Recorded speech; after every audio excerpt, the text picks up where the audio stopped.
बिहार में corona virus संक्रमण के लगातार बढ़ते जा रहे मामलों के मद्देनजर मुख्यमंत्री नीतीश कुमार ने बड़ा फैसला लिया है। उन्होंने फिलहाल लॉकडाउन नहीं लगाते हुए नाइट कर्फ्यू को शाम 6 बजे से ही लगाने तथा दुकानों को शाम 4 बजे ही बंद करने का फैसला किया है। इससे पहले मुख्यमंत्री नीतीश कुमार ने मंगलवार व बुधवार को 2 हाई लेवल बैठकें की। बुधवार को आपदा प्रबंधन समूह की बैठक में इस पर अंतिम फैसला लिया गया। मंगलवार को हाई लेवल बैठक में मुख्यमंत्री नीतीश कुमार के साथ उप मुख्यमंत्री तथा विभिन्न विभागों के आला अधिकारियों के साथ सभी 38 जिलों के अधिकारी मौजूद थे। जिलाधिकारियों ने अपने अपने जिलों के हालात की जानकारी मुख्यमंत्री नीतीश कुमार को दी।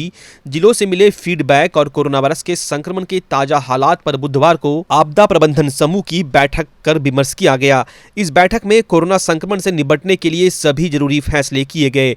मुख्यमंत्री नीतीश कुमार की अध्यक्षता में बुधवार को आपदा प्रबंधन समूह की बैठक के बाद विकास आयुक्त अमीर सुबहानी तथा स्वास्थ्य विभाग के प्रधान सचिव प्रत्यय अमृत ने मीडिया को लिए गए फैसले की जानकारी दी।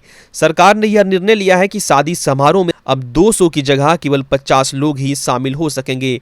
रात 10 बजे तक कार्यक्रम को खत्म करने को कहा गया है। शादी में डीजे पर पूरी तरह से प्रतिबंध लगा दिया गया है। इसी तरह श्राद्ध कार्यक्रम में केवल 20 लोग ही शामिल हो सकेंगे।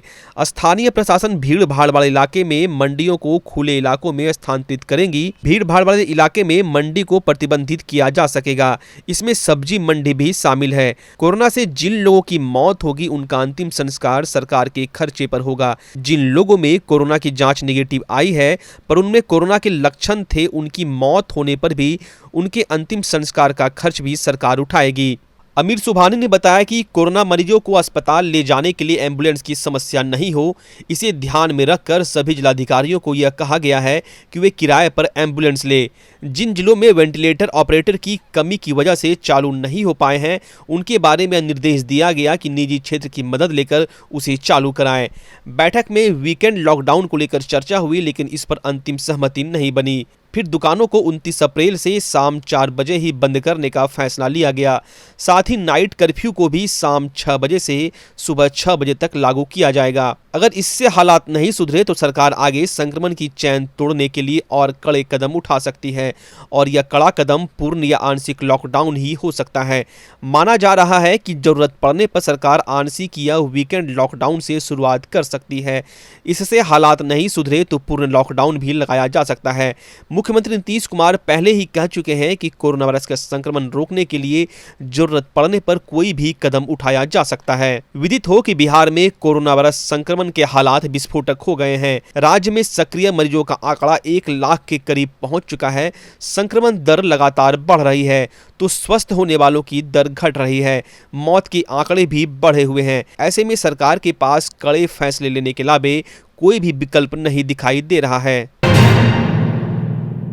बुधवार को प्रखंड के गौरीपुर 14 नंबर सड़क पर झंडापुर ओपी पुलिस की हाजत में मंगलवार की अहले सुबह विभूति कुमार दास उर्फ मनीष दास की संदिग्ध मौत होने के बाद परिजनों ने उसके शव को रखकर करीब 8 घंटे तक सड़क जाम कर दिया। इस दौरान बाइक चालक, ऑटो चालक एवं अन्य वाहन के रुकने से आवागमन बाधित रहा, लेकिन पुलिस ने एक दूसरे रास्ते से निकालकर आवागमन शुरू करवाया।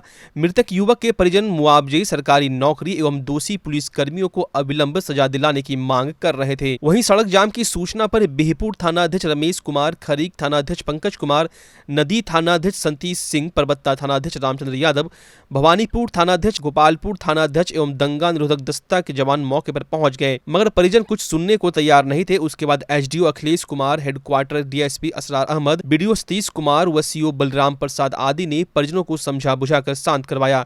एसडीओ ने बताया कि परिजनों की जो भी मांग है उसे सरकारी प्रावधान के अनुसार त्वरित कार्रवाई कर दिलाया जाएगा।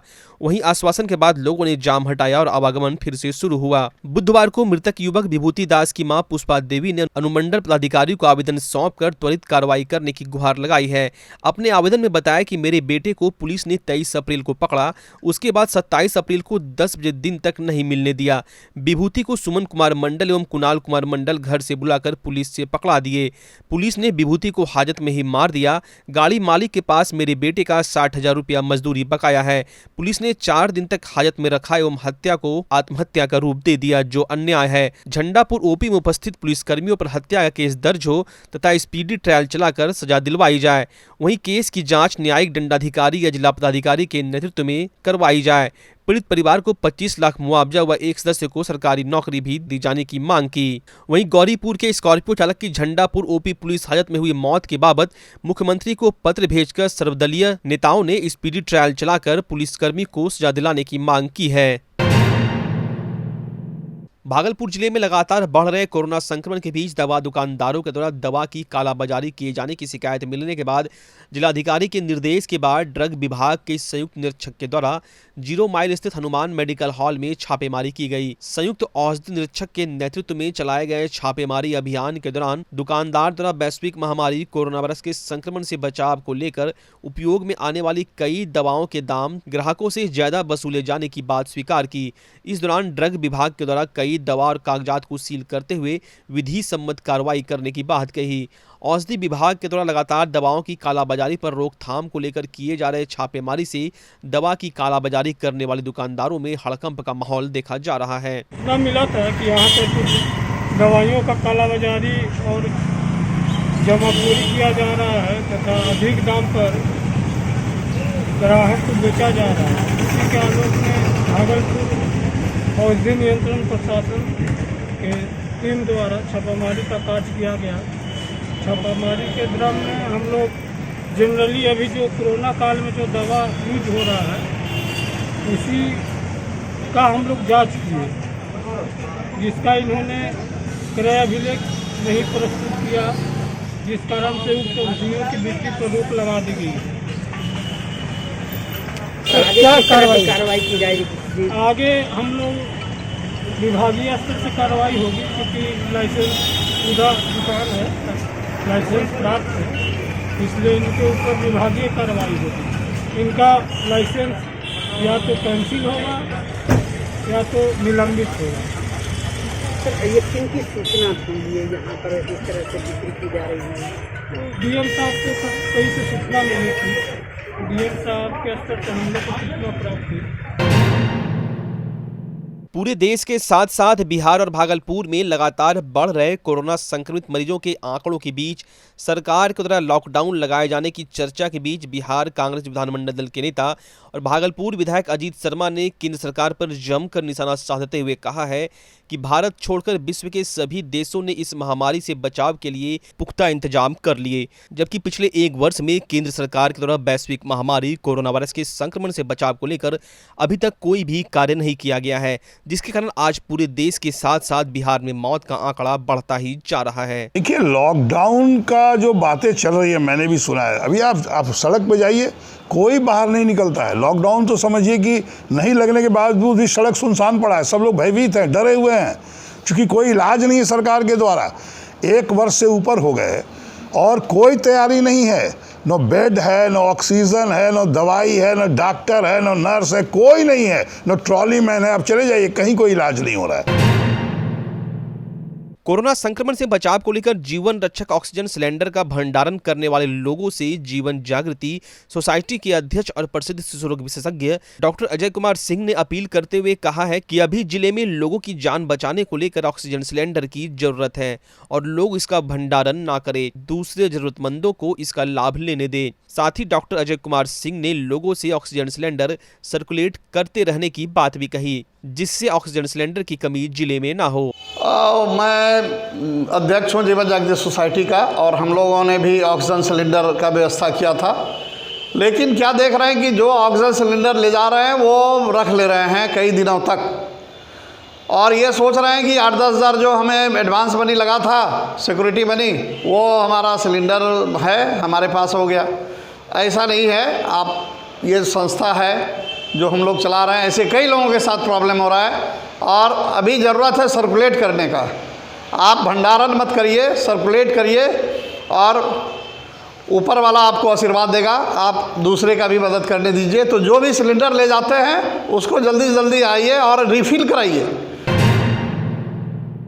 भागलपुर जिले में कोरोना संक्रमण के कारण लगातार लोगों की जानें जा रही है, जिसके बाद भागलपुर नगर निगम के उप महापौर राजेश वर्मा ने लोगों की जान बचाने को लेकर कोरोना की जंग जीतकर घर वापस लौट रहे लोगों से प्लाज्मा डोनेट करने की अपील की है।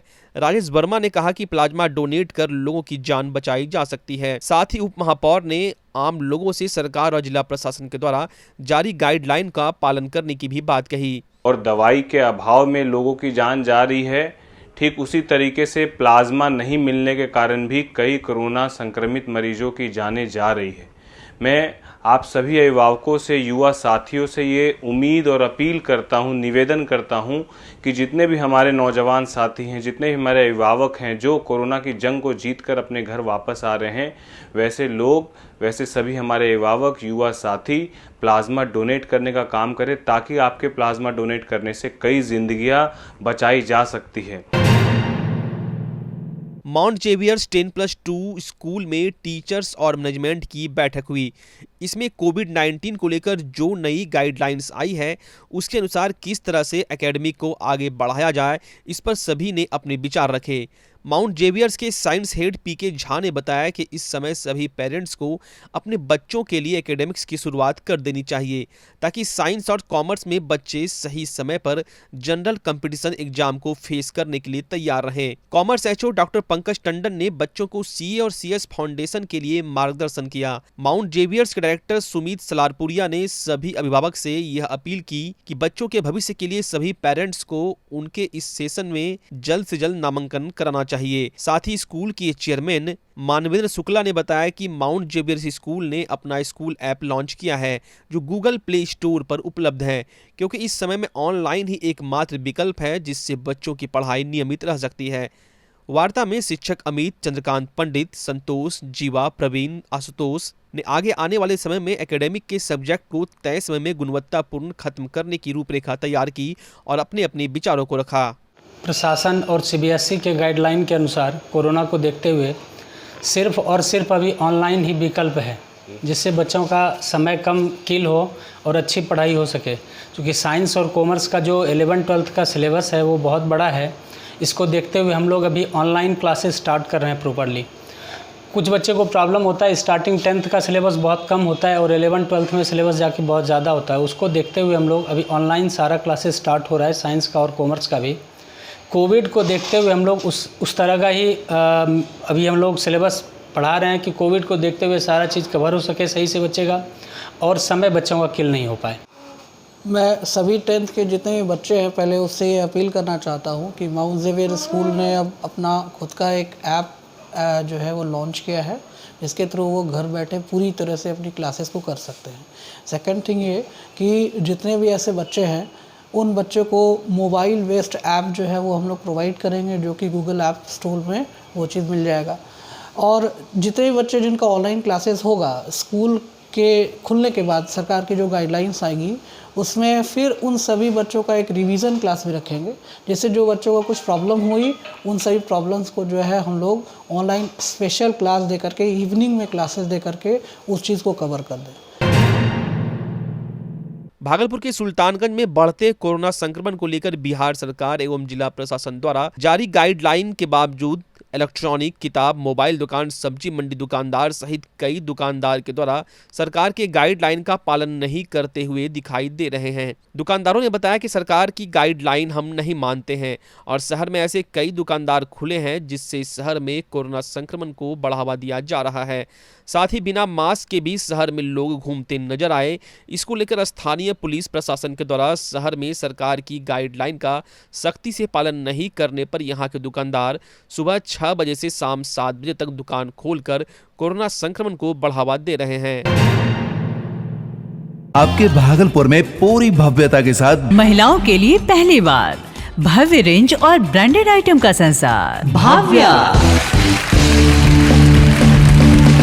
बेनवियो बेहद ही खूबसूरत sari, lehenga, salwar suit, suit piece, kurti और अंडरगारमेंट्स, ये सब कुछ होगा एक ही छत के नीचे। भाव्या यानी भाव्या के साथ भव्य रेंज की सौगात। बेनवियो Bhavya exclusive showroom, Kachahri Chowk, near petrol pump, Bhagalpur. Bhavya exclusive showroom.